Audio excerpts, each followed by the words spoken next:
What is Occam's razor? So Occam's razor says that you should not multiply entities beyond necessity, which sort of, if you translate it into proper English, means, and in the scientific context, means that if you have two theories or hypotheses or models which equally well describe the phenomenon you study or the data, you should choose the more simple one.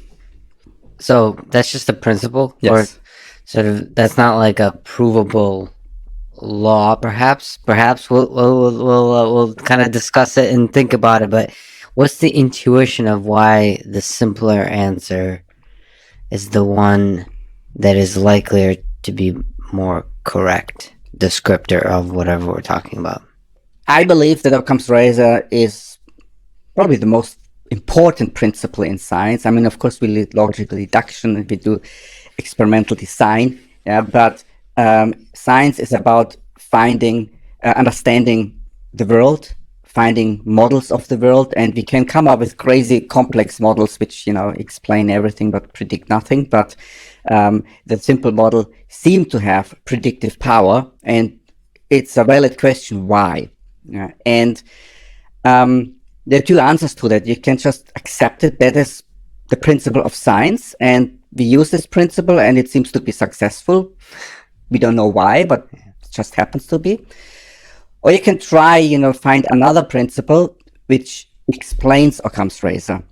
And if we start with the assumption that the world is governed by simple rules, then there's a bias towards simplicity, and applying Occam's razor is the mechanism to finding these rules. And actually, in a more quantitative sense, and we come back to that later in case of Solomon reduction, you can rigorously prove that. If you assume that the world is simple, then Occam's razor is the best you can do in a certain sense.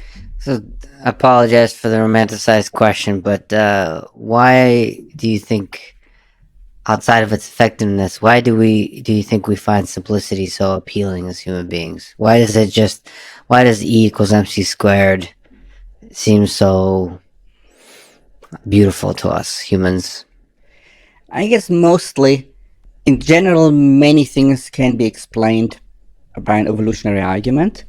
And there's some artifacts in humans which are just artifacts and not evolutionary necessary. Yeah. But with beauty and simplicity, it's, I believe, at least the core is about, like science, finding regularities in the world, understanding the world, which is necessary for survival, right? If I look at a bush, right, and I just see noise, and there is a tiger, right, and it eats me, then I'm dead. But if I try to find a pattern, and we know that humans are prone to find more patterns in data than they are, like Mars phase and all these things. But this bias towards finding patterns, even if they are none, but I mean, it's best, of course, if they are, helps us for survival. Yeah, that's fascinating. I haven't thought really about I thought I just loved science, but there indeed, in terms of just for survival purposes, there is an evolutionary argument for why we find the work of Einstein so beautiful. Maybe a quick small tangent. Could you describe what Solomonov induction is? Yeah, so that's a theory which I claim, and Ray Solomonov sort of claimed a long time ago, that this solves the big philosophical problem of induction. And I believe the claim is essentially true. And what it does is the following. So, okay, for the picky listener, induction can be interpreted narrowly and widely. Narrow means inferring models from data,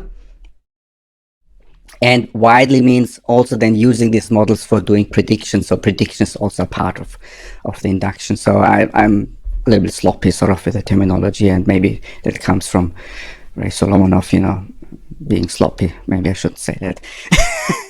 He can't complain anymore. So let me explain a little bit this theory. Yeah. In simple terms. So assume we have a data sequence Make it very simple. The simplest one, say 1, 1, 1, 1, 1, and you see 100 ones. What do you think comes next? The natural answer, I must speed up a little bit. The natural answer is, of course, 1. Okay. And the question is why? Okay. Well, we see a pattern there. Yeah. Okay. There's a 1 and we repeat it. And why should it suddenly after 100 ones be different? So what we're looking for is simple explanations or models for the data we have. And now the question is, a model has to be presented in a certain language. In which language do we use? In science, we want formal languages, and we can use mathematics, or we can use programs on a computer. So abstractly on a Turing machine, for instance, or it can be a general purpose computer. So, and there are, of course, lots of models of. You can say maybe it's 100 ones and then 100 zeros and 100 ones. That's a model, right? But there are simpler models. There's a model print1 loop that also explains the data. And if you push it to the extreme, you are looking for the shortest program, which, if you run this program, reproduces the data you have. It will not stop, it will continue, naturally, and this you take for your prediction. And on the sequence of ones, it's very plausible, right, that the print1 loop is the shortest program. We can give some more complex examples, like 1, 2, 3, 4, 5. What comes next? The short program is again, a counter. And so that is, roughly speaking, how Solomon induction works. The extra twist is that it can also deal with noisy data. So if you have, for instance, a coin flip, say a biased coin, which comes up head with 60% probability, then it will predict, it will learn and figure this out, and after a while it predict, the next coin flip will be head with probability 60%. So it's the stochastic version of that. But the goal is, the dream is always the search for the short program. Yes, yeah. Well, in Solomonov induction, precisely what you do is, so you combine, so looking for the shortest program is like applying Occam's razor, like looking for the simplest theory. There's also Epicurus principle, which says if you have multiple hypotheses which equally well describe your data, don't discard any of them. Keep all of them around, you never know. And you can put it together and say, okay, I have a bias towards simplicity, but I don't rule out the larger models. And technically what we do is we weigh the shorter models higher and the longer models lower.